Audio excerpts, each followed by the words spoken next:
Okay.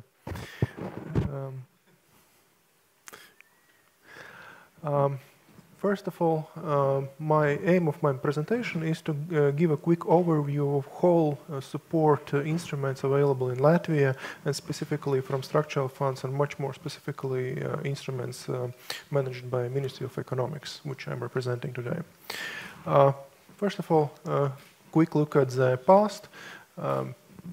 As most of you remember quite sharply, that a couple of years ago we experienced quite a significant crisis, from which we successfully have rebounded.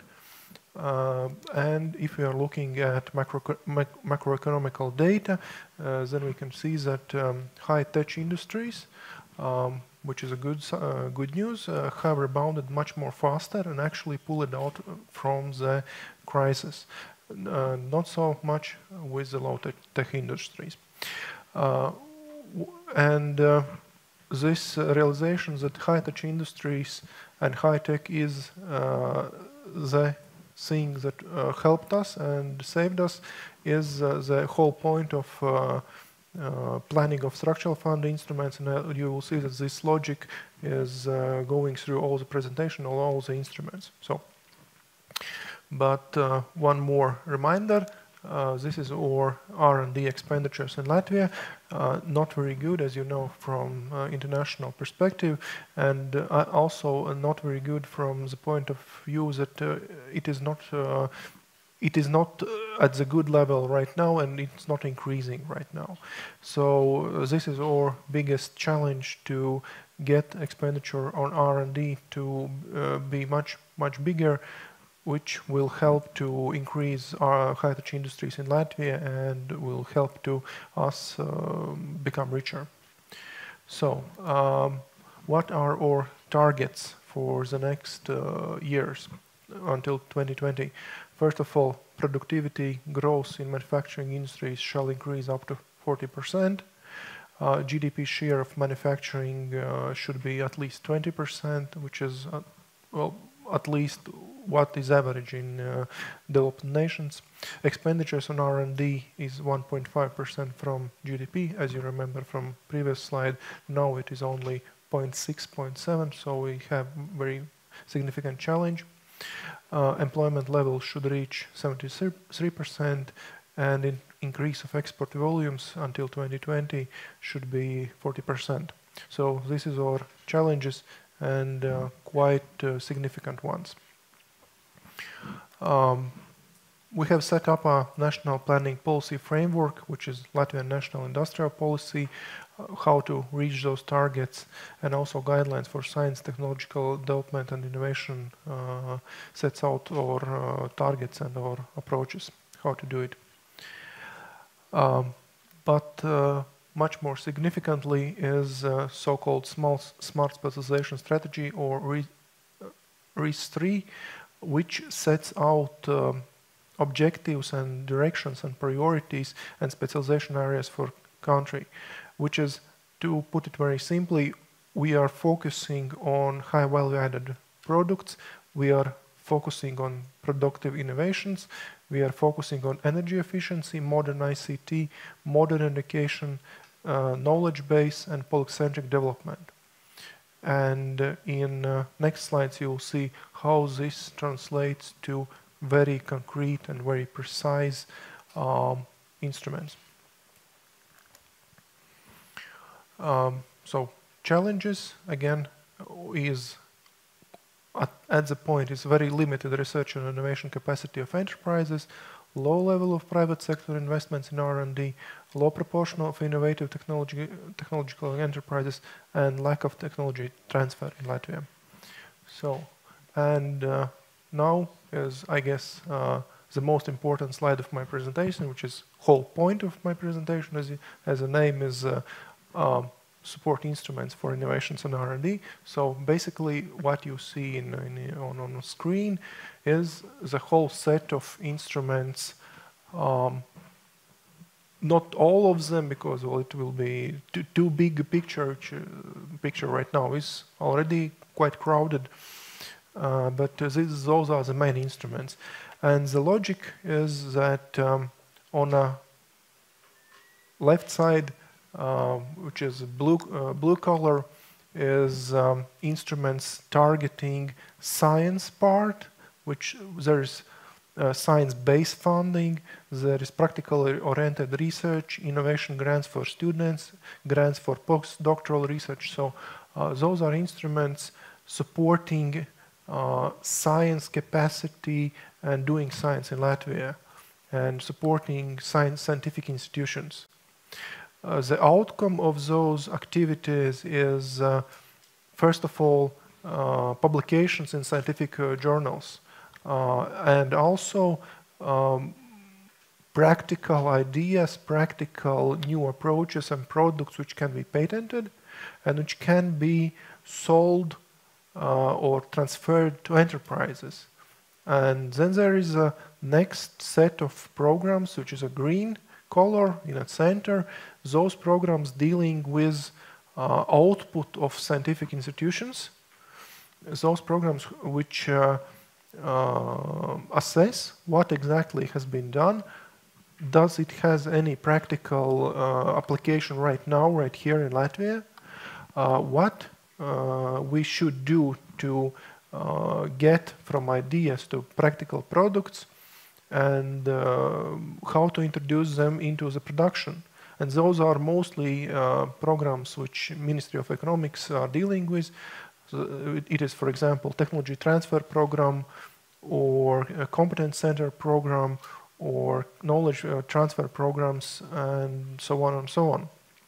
So the idea is that knowledge and ideas and research are going out from scientific institutions, then they are getting evaluated and polished in the technology transfer programs, and then they are getting to very practical commercial entities which are constructing buildings, constructing manufacturing facilities, introducing those products into production and searching for new customers abroad and in Latvia. And those are the program in orange color on my right side. For example, programs for high growth enterprises, or for cluster program, or business incubators, or for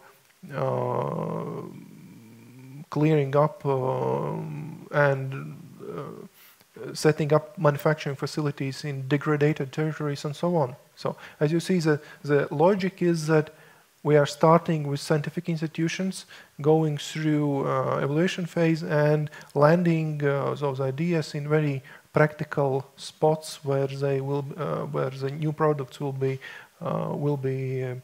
produced.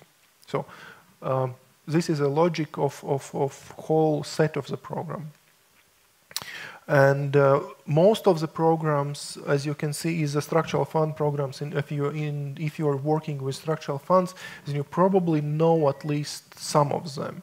But there are also programs like European level programs like Horizon 2020, but also there are some tax incentives or Latvian national support programs also. So, but basically, what I will be describing next is just some particular specific programs implemented by Ministry of Economics to just give you an impression of how this support program works on the ground. So this infograph is representing all the programs of Ministry of Economics, so-called 3 priorities of Ministry of Economics. It's innovation, it's competitiveness of small and medium enterprises, and energy efficiency. Today we are dealing only with innovations and competitiveness of small and medium enterprises, so only those 2 priorities will be discussed next. As you remember that previous as I said, most important slide of this presentation with the colors. Then innovation is a green color. It's technology transfer programs and assessing ideas from the scientific institutions. And competitiveness of SMEs would be those orange programs, creating already new enterprises or helping new enterprises to grow. So just a quick walkthrough through the main programs. It's international competitiveness. It's a program probably most well known in Latvia because it already had from previous planning periods about 4,000 recipients. This is a program where we support going out abroad to the trade fairs, to the trade missions, and searching for customers for your new product or already existing product. Then there is business incubator program, which is setting up incubators in regions of Latvia to creating new enterprises. This incubator program from structural funds is supplementing Norwegian instrument, which set up an incubator, green incubator in Riga. But so the structural fund incubator program is setting up incubators in regions to also help regions develop. Then there's a program for investments in industrial premises, again setting up industrial premises in regions of Latvia. In biggest cities and near them, like Ventspils, Liepāja, Jelgava, Valmiera, Daugavpils, Rezekne.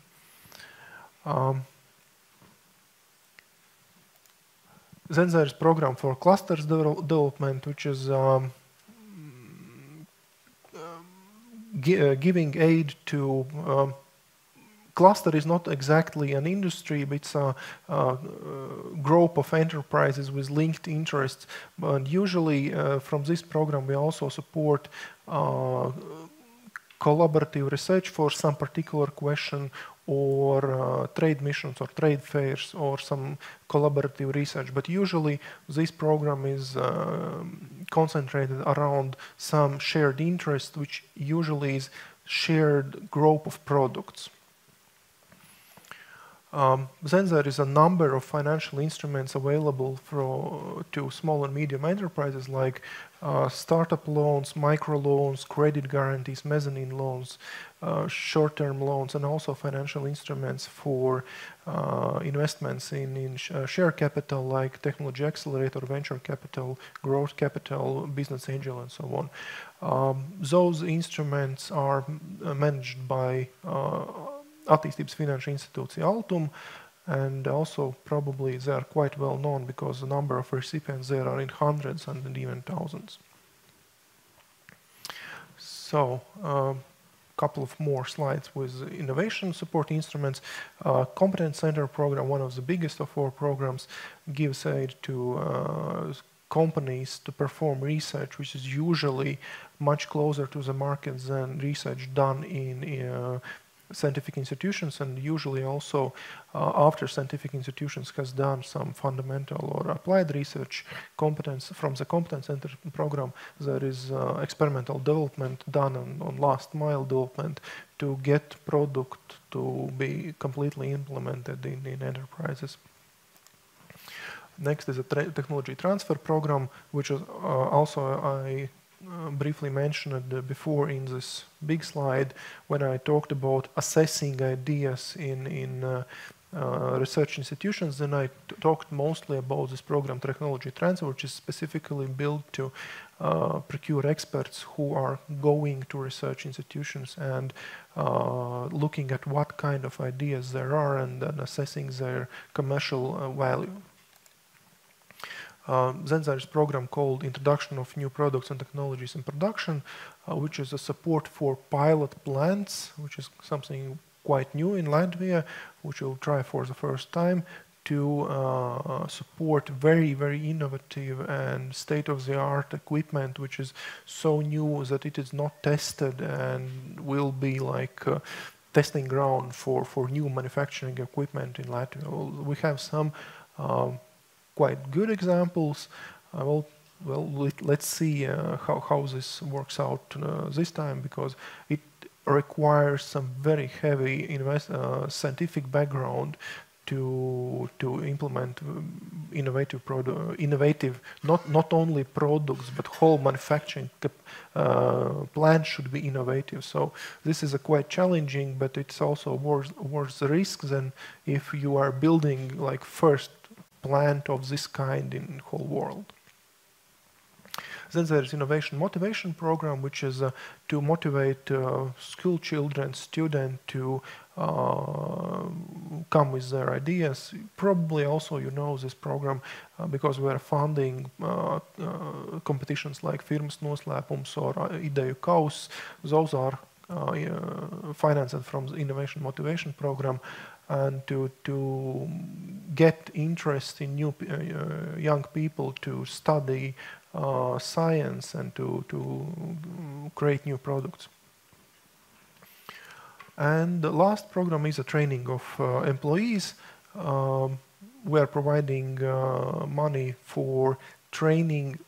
To be much more specific, it's usually not a training, but upskilling of existing workers in companies. If we are speaking about procuring or introduction of new products or new technologies, then usually it means that we should also train people how to work with those new technologies. So we are providing financing also for training. So then there's tax incentives. Very quick, corporate tax income for purchase of production equipment, and corporate tax incentive for R&D costs. Well, also there is challenges in IP management, which we are addressing in Latvia with problems in research institutions that they don't have incentives and they don't have funds to patent their own